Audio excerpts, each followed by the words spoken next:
Okay, it says it's recording to the cloud. We'll see if that works. Well, thank you all again for being flexible and for coming. I did chapel at St. Paul this morning, and oh my goodness, it was so much fun. I had the absolute time of my life.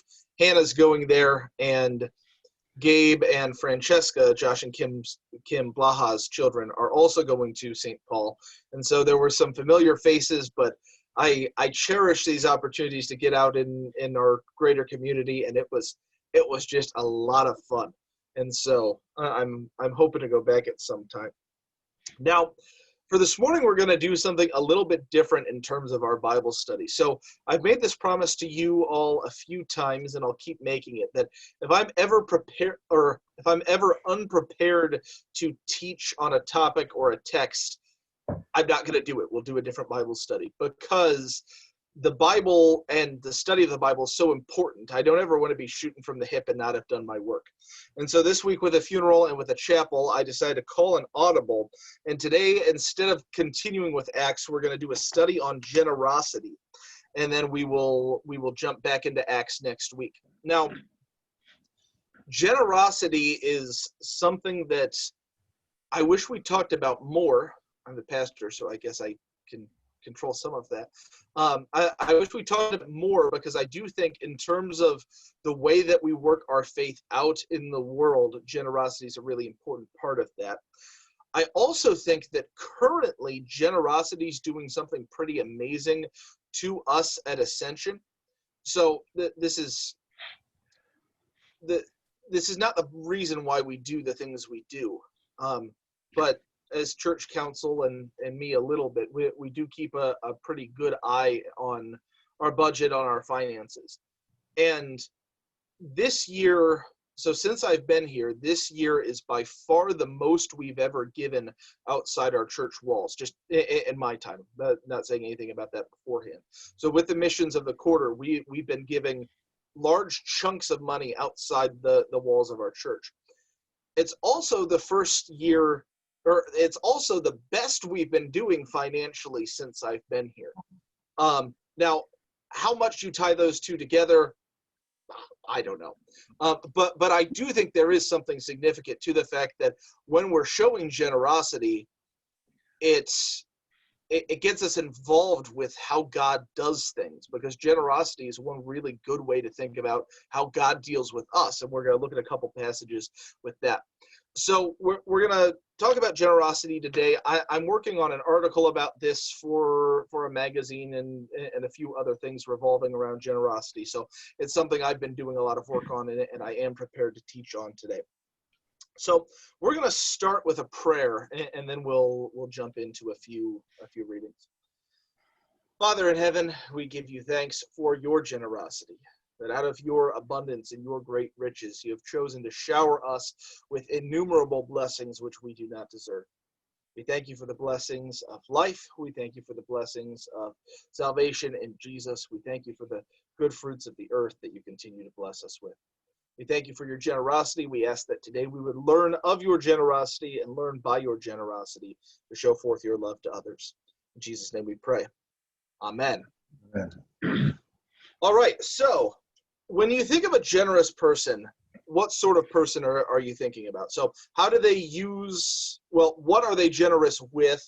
And if you think of a specific example of a generous person, you can just throw someone out there. So when you think about a generous person, what do they do with what are they generous with? And if you think of a specific examples. Generous with their finances and with their time, how they spend their time. Yeah, so the generosity of time is something that is really changing in our world. So the expectations, but my friend who does youth ministry and I were talking about high schoolers, and his high schoolers are regularly up past midnight doing homework. I don't know about you, but when I was in high school, the only reason I was ever up past midnight is because I was goofing off. It was never because I was so burdened with homework that I had to. But I mean, things are changing in terms of expectations. Now, his high schoolers probably have some priorities that they could adjust and maybe not be up till midnight. But there's so many constraints on our time. And where is it? The cell phone, right? The cell phone takes up our time. I remember I was in a baseball card shop when I was like 12 years old, and I didn't have a cell phone yet. And the card shop owner took a call on his cell phone, and he hung it up. And I'm like, oh man, I can't wait till I get one of those. And he's like, son, you do not want one of these. And I thought he was crazy, but then just the constraints on our time. And so generosity of time, I'm glad you brought that up, Carol, because it's not generosity, and specifically Christian generosity, is not merely financial generosity, but it also extends to things like time. Anyone else? Generosity of the gifts God's given us as far as talents, when you do something for someone and you don't expect anything in return. Oh my goodness, those are both really good. So yes, in terms of talents, have you ever met someone with a hidden talent where all of a sudden you've known them for 5 years and then you hear them sing a solo and it's like, you could sing, why weren't you sharing that with me before? And so there is this element where when God blesses you with something, sharing that with others. People in our congregation like Keith and like Debbie, if they had these musical abilities and just played on their own in a room, I mean, I'm sure that would be fun for them, but sharing it with us. And then I also like that you mentioned without the expectation of something in return, because I'm not sure if it's generosity if you're expecting something in return. Right. If you're expecting something, Jesus actually talks about this. He says, when you're inviting people over to your house for dinner, or when you're inviting people to a feast, invite people who can't invite you back. Because if you're just inviting people who can invite you back, then it's not really generosity. It's a business arrangement. It's an unspoken contract, right? You're going to come over to my house, and then eventually, if you're not going to be rude, you're going to invite me over to your house. Whereas if you do it to someone who doesn't have a house, who doesn't have room for you to come over, that you're giving something that can't be repaid. Anyone else? Well, you know what I do. I started, I have the ability to fix things, and I took on fixing toys for disabled kids. I adapt them. I found a group that works with kids in that, and I've been taking the boxes of toys home and working on them at home and putting my own batteries and my own time into it, and then taking back the fixed toys, picking up some more broken toys. And since the pandemic, I've probably worked on about 250 toys. Toys, voice recorders, wheelchair switches to operate toys. And it's helping all these kids. And I don't expect, the kids can't do anything for me. Exactly. Now, God certainly can reward that. I mean, you've told me how fulfilling you find that, and so God certainly can reward that. But right, that you're giving to someone who has no ability to pay you back.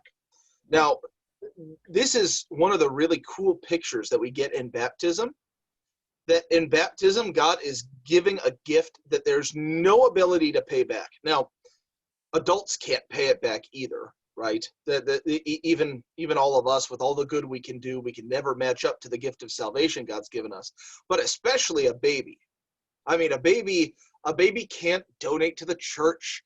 A baby can't be on a board. A baby can't do any of those things. A baby is just helpless and little, and is going to be a drain on the church's resources for the next however many years. And then with how mobile we are, the kid might even move away and go to a different church somewhere else instead of staying back. So it's not a financial investment in that kid. It's not a gift that's ever going to be repaid. It's something they're being given that there's no chance of them repaying. That's one of the things that I really like to get out there about baptism, because some folks in other denominations kind of see the way we view baptism as a work, as it's something that we do for our salvation, and that couldn't be farther from the truth. That in baptism, God is giving us something that we don't deserve.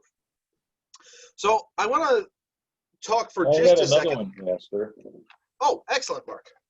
Yeah, so I find it enjoyable to be generous with my ideas.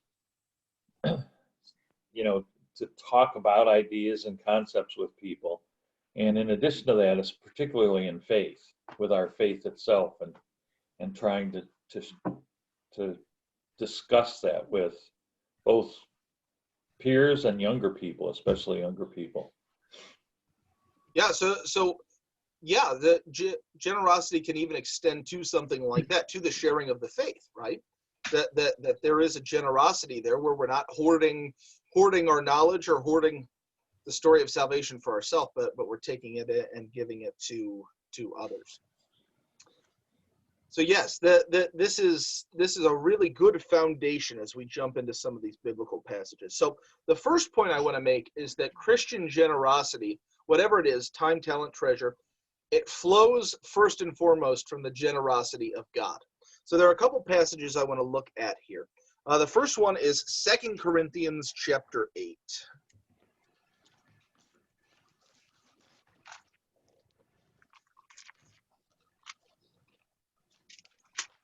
Financial metaphors are very popular in the Bible because it's something that everyone can kind of get.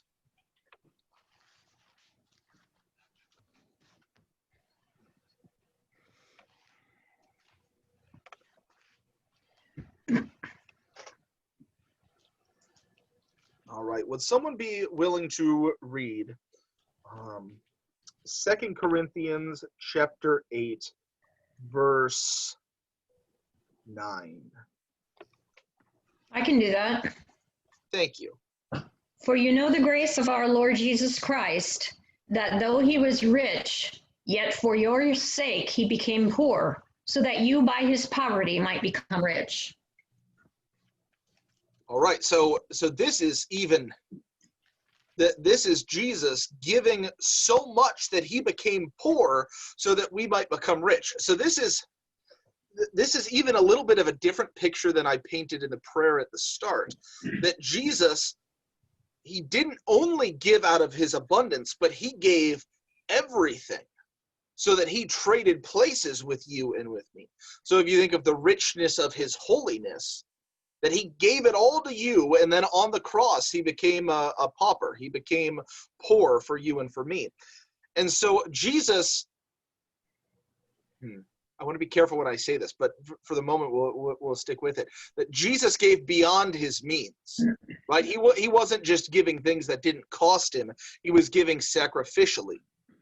And this is actually what Paul says to the church. Now, we need to be careful with passages like this, because most biblical passages are not meant to be applied without any sort of context. This is part of why God gives you a pastor.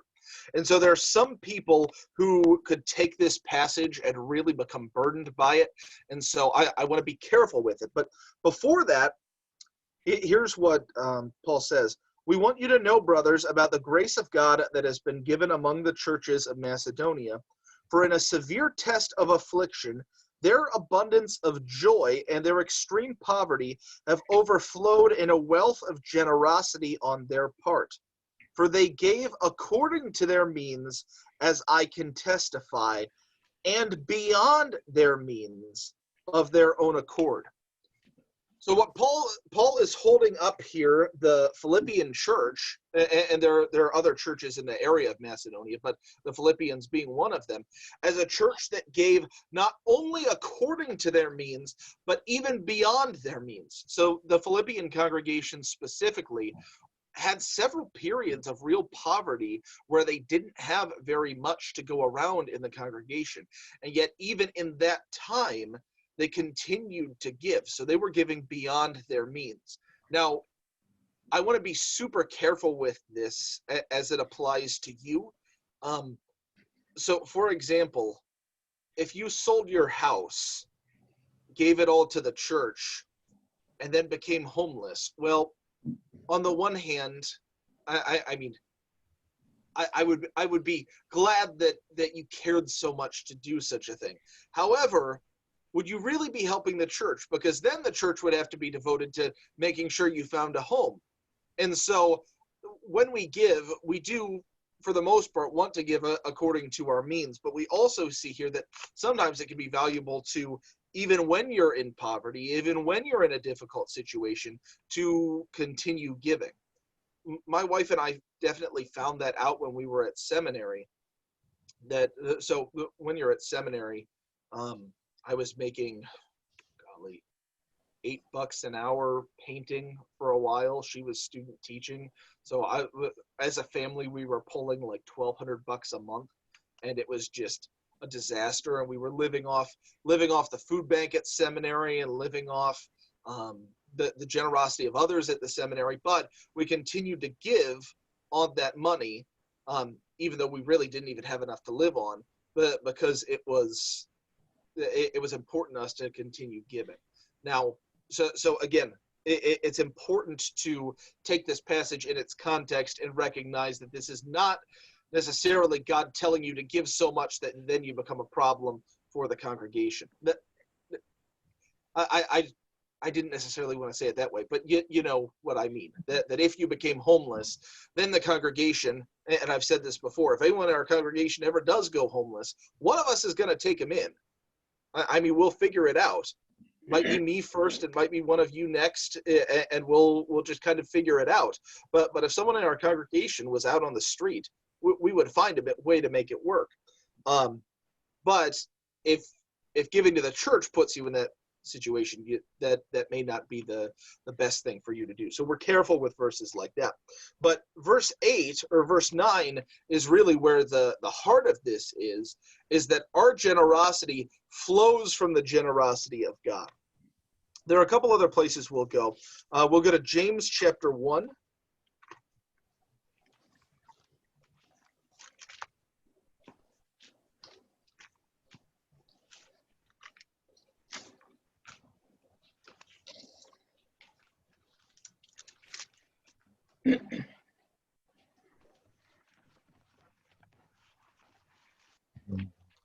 Would someone be willing to read James chapter 1, verse 5 for us, please?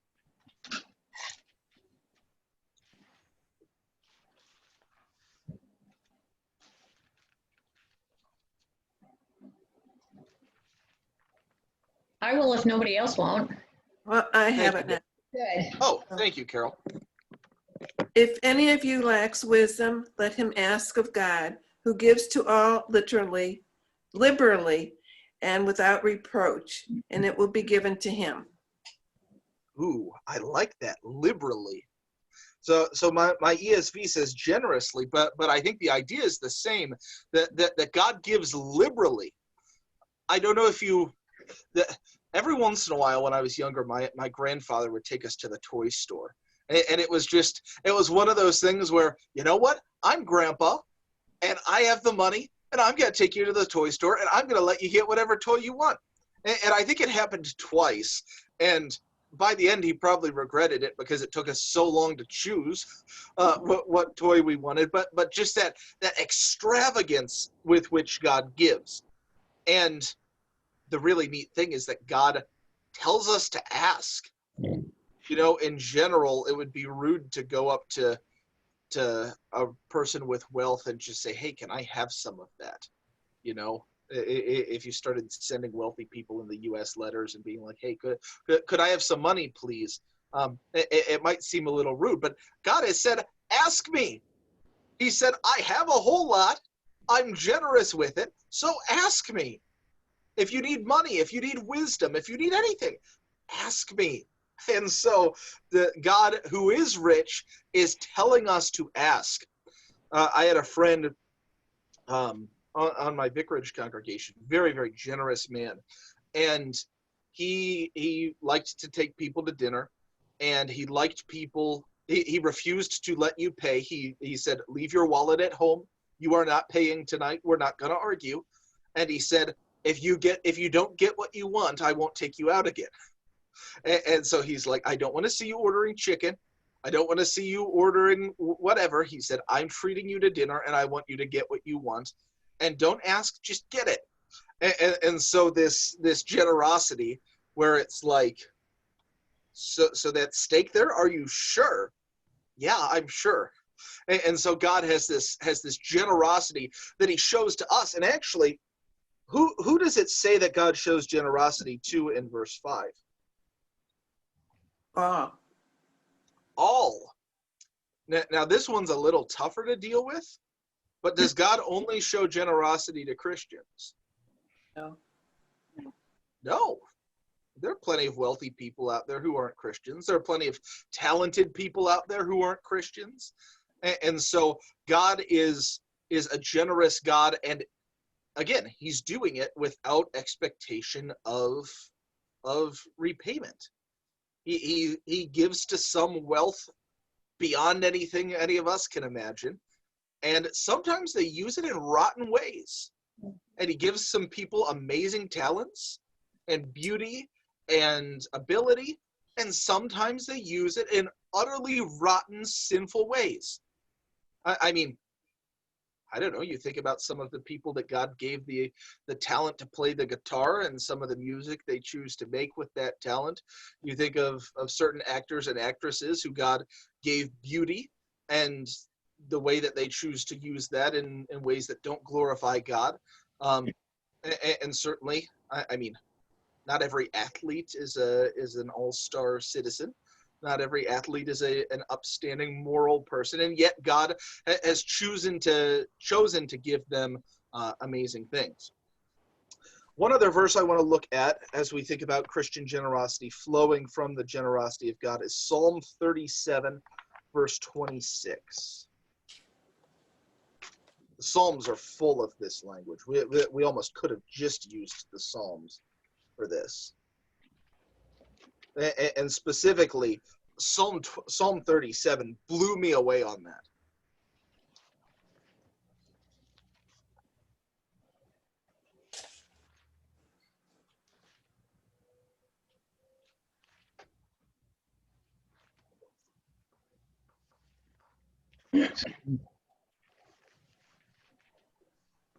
Debbie, could you read Psalm 37:26 for us, please?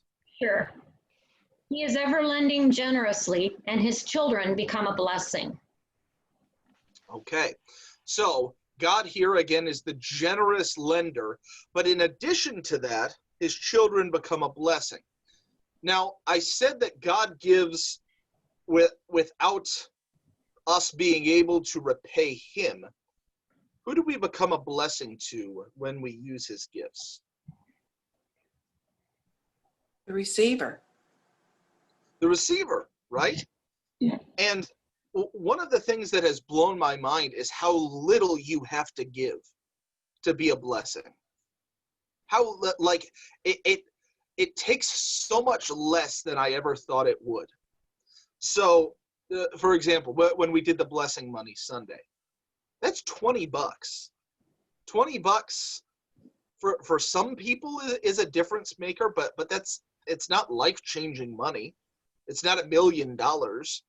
And yet the impact that we got to see just from that $20, last Christmas Eve, I got a sub from Subway. And there was a little tip jar there.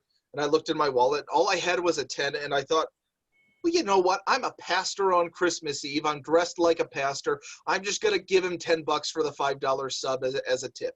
And I put it, and this kid was just blown away. And it's like, okay, $10.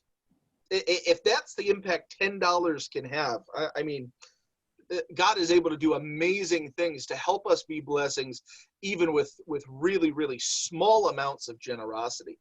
And this works with time and talent as well. So, again, I don't want to embarrass you, Debbie, but when Debbie went to Northridge back when we were allowed in and played her flute there, I mean, Debbie has worked hard to get that good at the flute, but I don't think she didn't look particularly burdened by playing that morning. But just that little bit of playing and music and bringing joy, and just that little bit was able to do it. And time is the same way. That sometimes it just takes a little bit of time shared with someone. I mean, talking to a neighbor for 5 or 10 minutes. Seeing someone at church who really looks low, and instead of going and talking to your friends, spending 5 minutes with them. Just these little bits of time. Right now during coronavirus, a phone call to someone you don't normally call. I mean, it could be 5-10 minutes. It's not going to wreck your day, but sometimes those little bits of generosity are amazing things. So the first point I wanted to hit today was that Christian generosity flows from the generosity of God. We see God being generous, and that it causes us to be generous. We're his children, he's our father, and you try and emulate your father. And it's not, so this is going down another tangent, but we'll go there for just a second.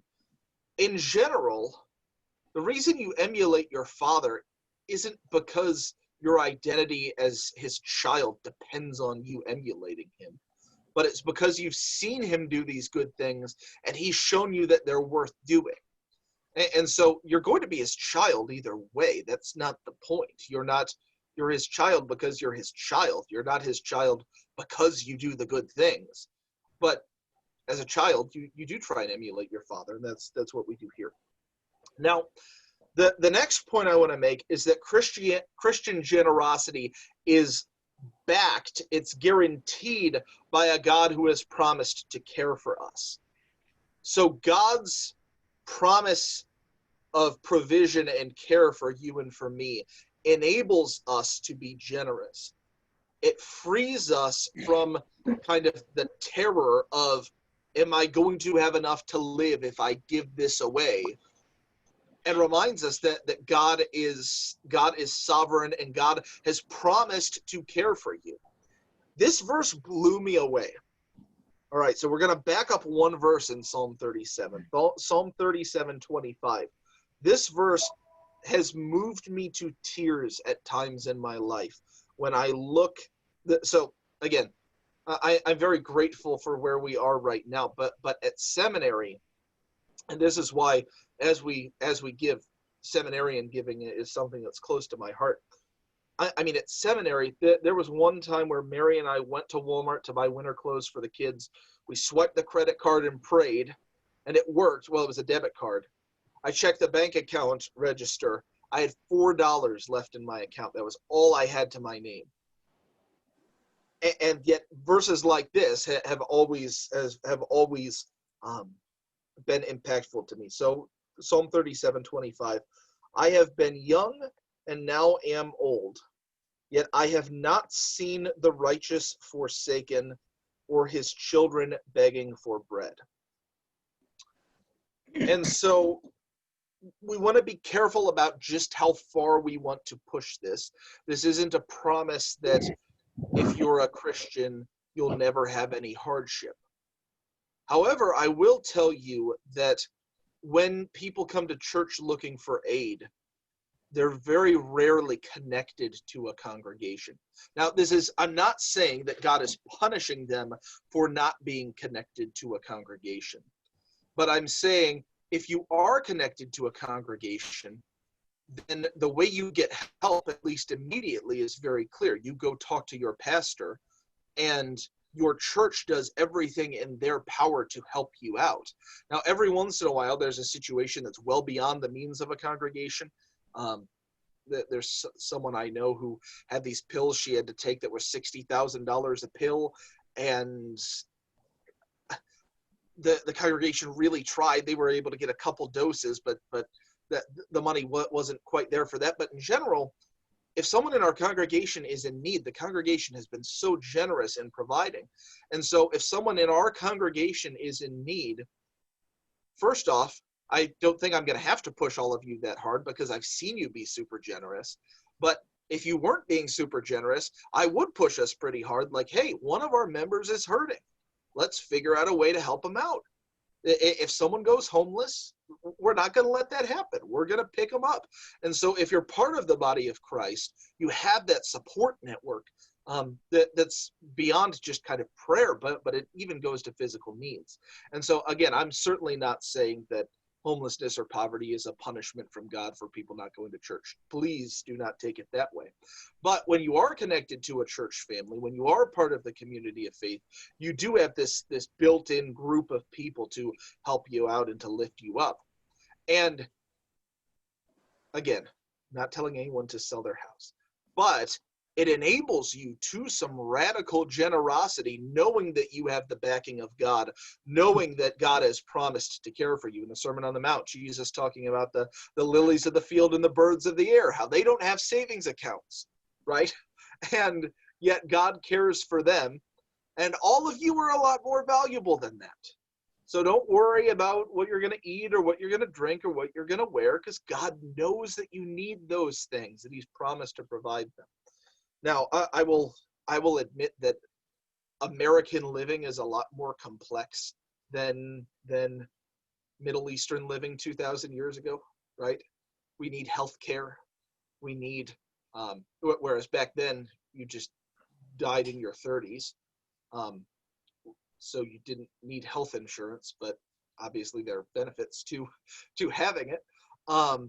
And you didn't need car insurance, and you didn't need a car because you could walk everywhere, and no one would ever build anything that you couldn't walk to because no one had a car.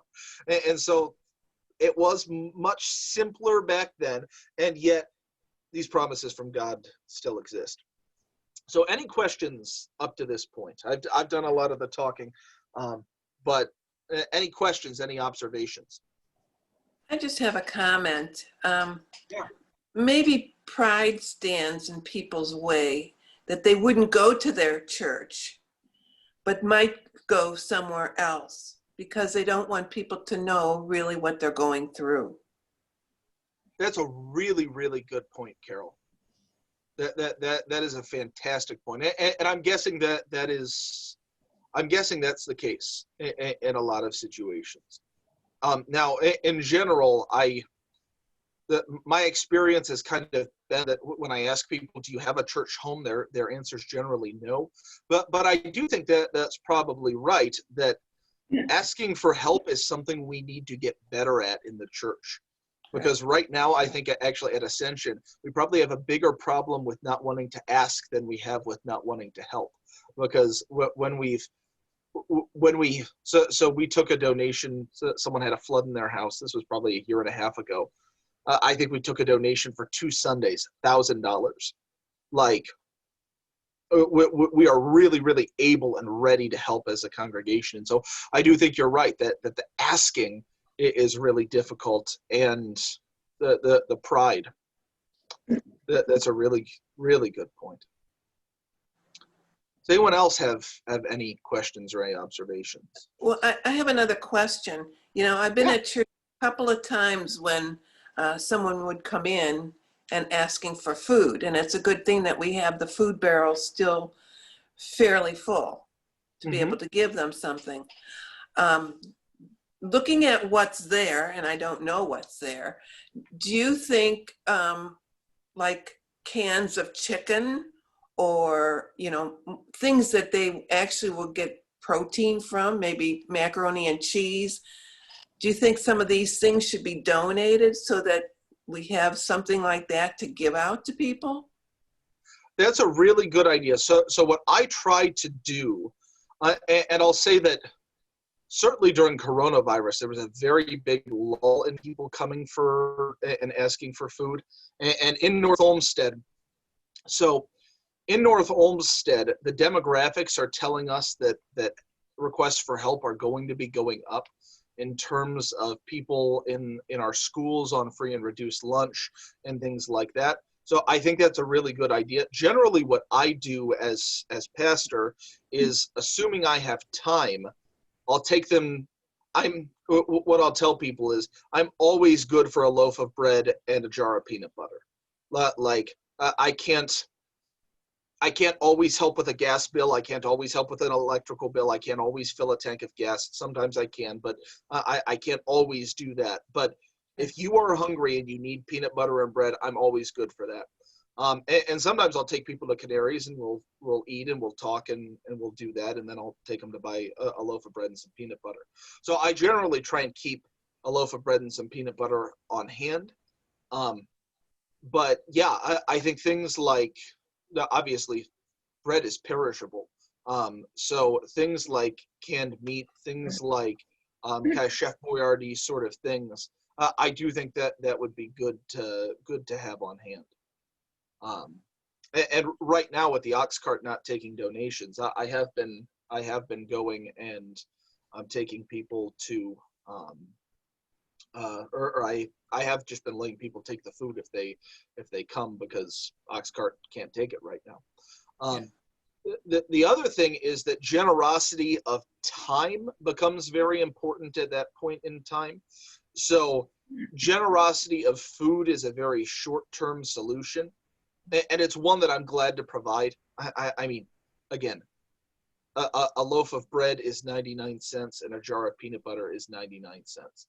So I don't need to turn in receipts to the church for $2. That's no problem. But then it takes some generosity of time. If they keep coming around, all right, how can we get you on your feet? How can we hook you into organizations? I mean, there's a social worker who's fairly regularly, at least pre-COVID, who was over at the community cabin on a regular basis that we could send people to. Love Inc. is a pretty amazing organization. They're doing some really good things. I'm taking a class through them right now called Redemptive Compassion, and it's talking of, and it's leading you down the line of giving people a hand up in addition to giving them a hand out. And so there are a lot of really good resources there that our congregation could certainly pursue in the future.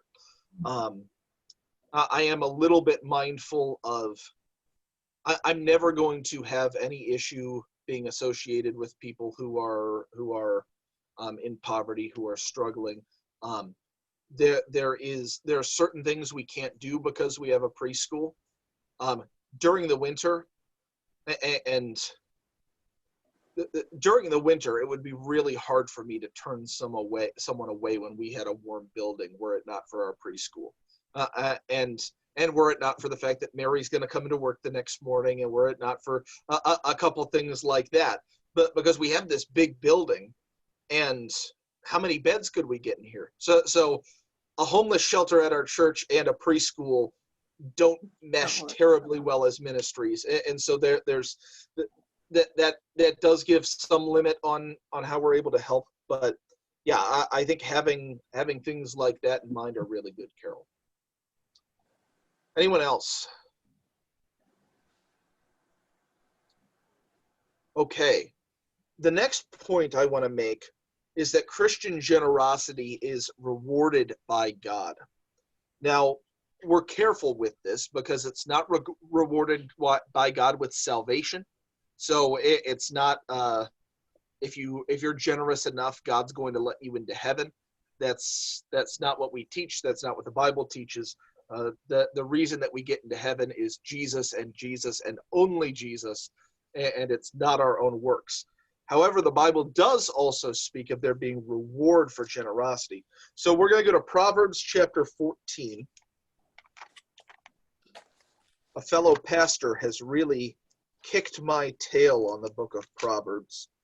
He has this tagline that he keeps saying where he says, God wrote a book on wisdom, talking about Proverbs, not about the whole Bible. And if you're not regularly reading it, what does that make you? And that hit me pretty hard.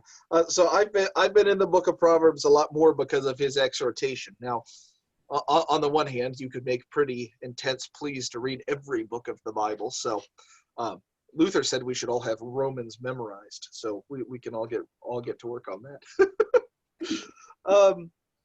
Could someone read Proverbs 14, verse 21, please? Sure. He who despises his neighbor's sins, but he who has mercy on the poor, happy is he. Okay. I have no issue with that translation, but I'll read the ESV just alongside it. Whoever despises his neighbor is a sinner, but blessed is he who is generous to the poor. So again, they both said the same thing, but this one has the generous word, so I got that in there. In any case, Proverbs is wisdom literature. And so one of the things that Proverbs will do is it will just teach you how to live a good life. There's more to it than that. Jesus is still the heart of Proverbs, and I think even verses like this show that. But what benefits will you see in your life if you are generous to the poor?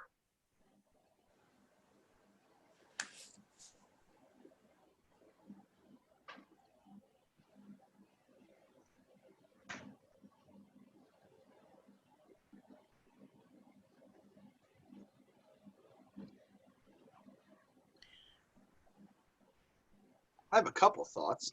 Actually, let's go to John, if that's all right, John.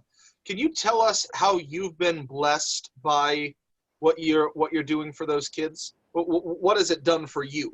Well, the first thing, it makes me feel good. Mm-hmm. I feel like I've accomplished something, I'm making all these kids happy. Some of the toys have kids' names on them, and you know they're going to be happy to get it back fixed, and just makes you feel good. And that's a real thing. You know, we should do good things even when it doesn't make us feel good, but it is a real thing that generosity is going to be rewarded by God in that way. There are lots of times when I lay down in bed and I tell my wife, I earned my rest today. There's some days where I'm lazy all day. Vacation, I have trouble with this, although kids help because you're kind of tired no matter what with kids. But there are some days where if I'm lazy all day, so I don't really play video games, but if I sat around all day and played video games and watched TV and then lay down in bed at night, I feel like I hadn't earned it, right? That there is something to this, using what God has given you, living a good, hard day as God's creature, putting to work what he's given you, and then you lay down in bed, it's, that God used me today. I did good today. One of the things, several times going to Haiti, you're with the poorest of the poor. And my basic needs are nothing compared to what their basic needs are. And after serving there for, whatever length of time I was there, I came home so grateful and blessed and humbled. It just totally changed my way of looking at the things that I have and how blessed I am to live in this nation. That's the truth. I mean, the average income earner in the United States is in the top 2% of income earners in the world. Right. And if these people make $100 a year, it's a lot. Right? Yeah. And so there is a humility that gives you, and a reorientation according to it shows you the reality of what God's doing. The other thing that generosity can do, and we'll get into this later, is that it makes money less of a problem for you in terms of sin. So and actually it can do the same thing with time as well. That the way the Bible talks about money is that it can certainly be dangerous.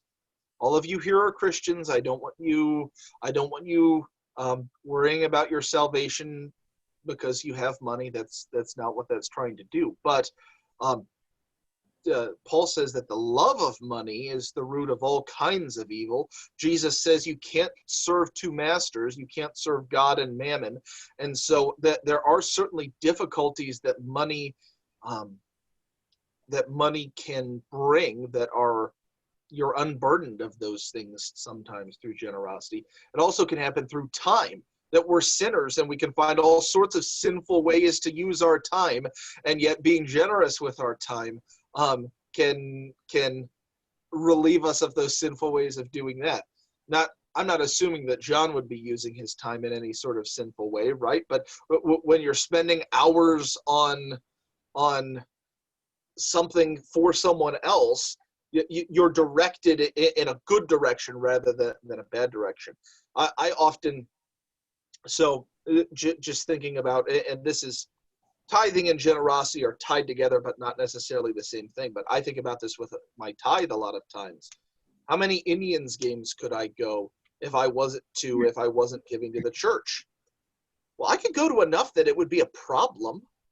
Like, no one should go to as many Indians games as I could go to if I chose to not give to the church and use that money. So it's freeing me from the Indians being a sinful idol in my life, because sports definitely can be.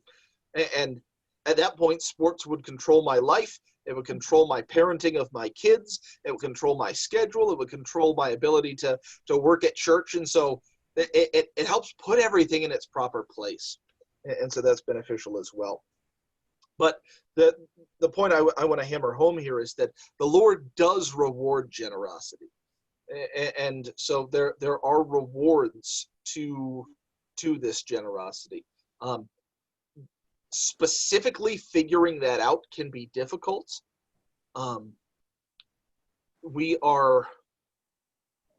This is really hard to do, but it's important to let God do his talking in his word and not to do his talking for him.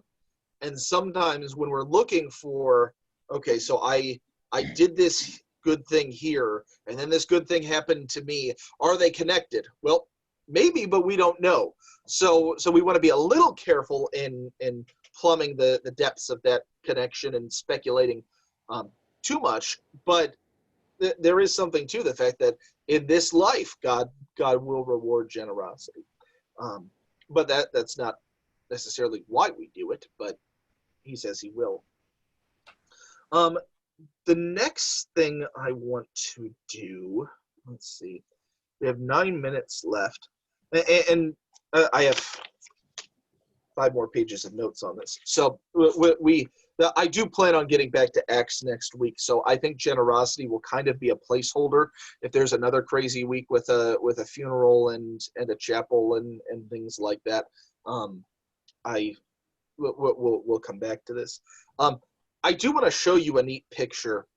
And again, I really don't mean to embarrass anyone. But I have to show you this picture because it's really cool, and to me it really shows kind of the bouncing around of generosity, the way God does things. So God Cares Ministries, we used God Cares for our training for our Helpers of Joy. And I went out to lunch with Chaplain Bill Goodrich, who's the head of God Cares, when I was first here.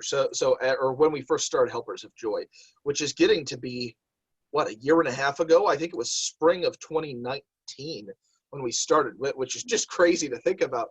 But I went out to lunch with him, and we were just kind of talking, and I was just kind of honest about where Ascension was financially at that point. We were having some struggles. We were working really hard on our budget, and without any hesitation or without anything, he's like, well, you don't need to pay us for any of the resources we give. We'll just give it to you for free. We'll give you the training. We'll give you the Bibles. We'll give you whatever you want. And so just this amazing generosity. Now, we got a Thriving grant to pay for some. We got donations from the congregation to pay for most of it. So we didn't necessarily take him up on that offer, but I was just blown away by the fact that without hesitation. Well, this week, and again, I don't want to play up the connection too much, but it is kind of cool that they show that sort of generosity. Well, this week, Carol showed up with a $2,600 check from our congregation to God Cares. They asked to take the picture, but so Is that a direct reward from God for this specific generosity? I'm not sure if we know that, but it is pretty hard to just think it's a coincidence. I mean that this is the way that the kingdom of God works, that God is just overflowing everyone's cup. And then we get to pour the overflow of that cup into someone else's cup. And then that cup overflows. And when Carol went and talked to Bill Goodrich, he got to tell her about all these amazing things that are happening through God Cares kind of as they're going through the pandemic, that they're in more states. And did you say 1,100 homes, Carol? 1,100 homes, right. And 11. Go ahead. and they have these sheets of Bible verses and little crossword puzzles that the residents can have like a little description of the Bible passages and a little story. And at least 50 in each home are being passed out to residents and staff and members, employees. So he said it's just spreading. Yeah. And So he said they were on the phone yesterday with somebody out in California, as far as California, to try to get some into some of the homes out there. So it's,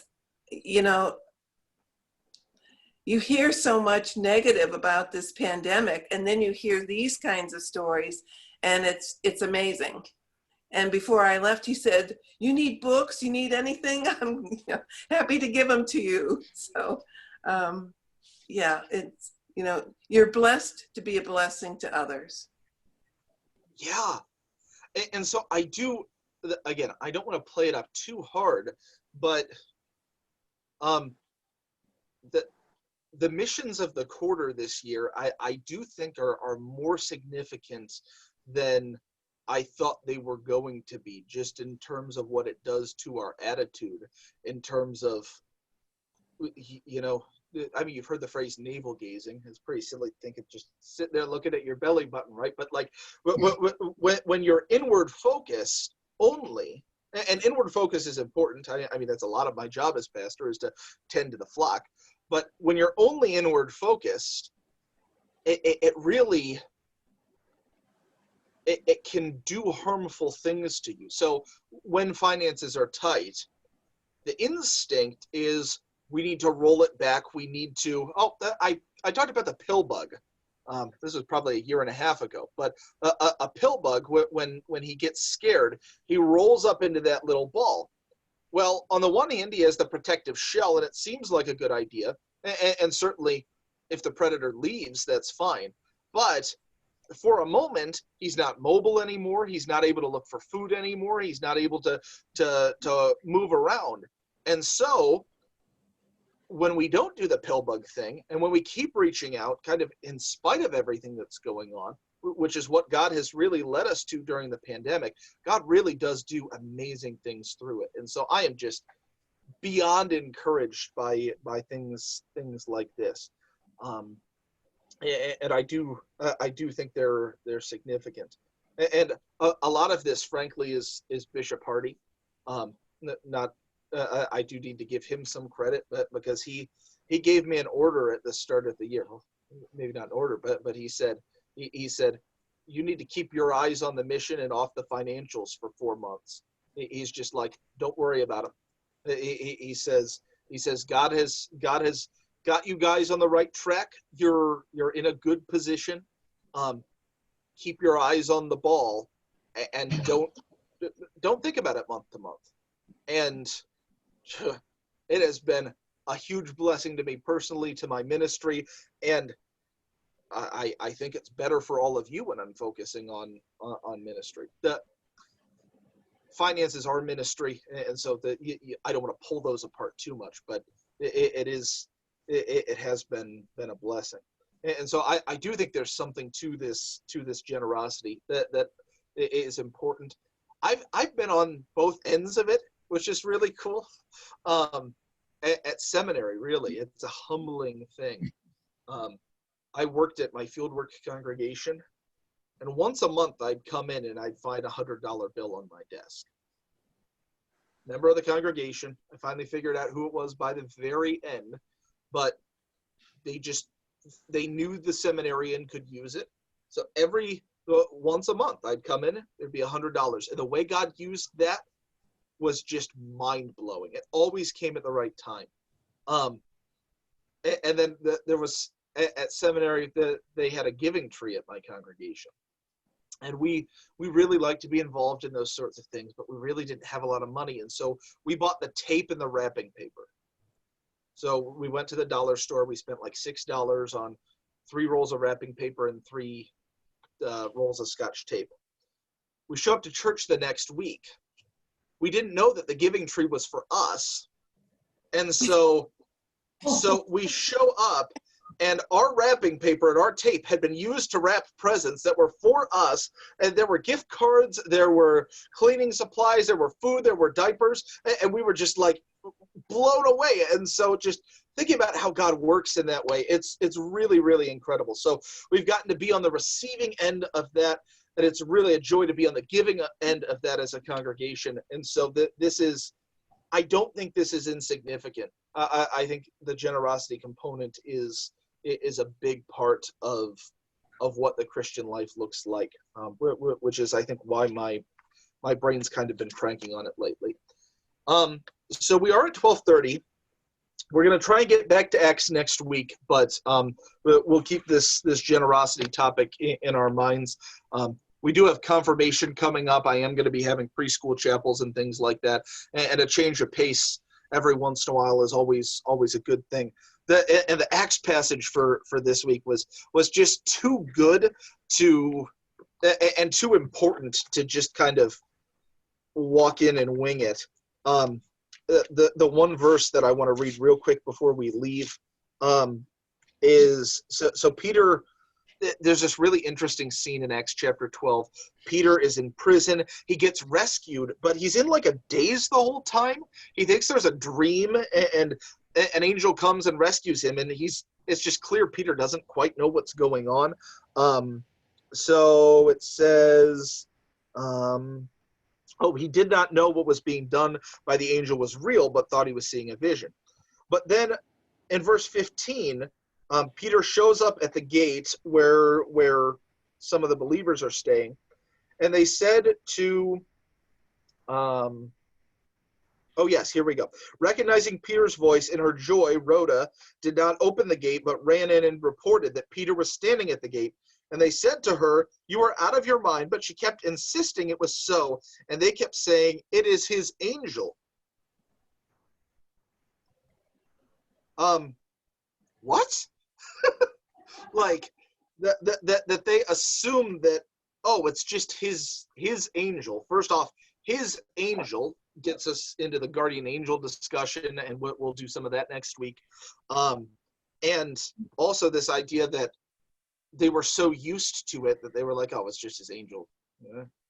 No big deal, just real casual about it. And so in any case, that verse to me, that was like all right, I need a couple hours to dig around with that one rather than just kind of shooting from the hip. So thank you all for your conversation, for your contribution to the study today. Let's close with a prayer. Blessed Lord, you have caused all holy scriptures to be written for our learning. Grant that we may so hear them, read, mark, learn, and inwardly digest them, that by patience and comfort of your holy word, we may embrace and ever hold fast the blessed hope of everlasting life. Through Jesus Christ our Lord. Amen. All right.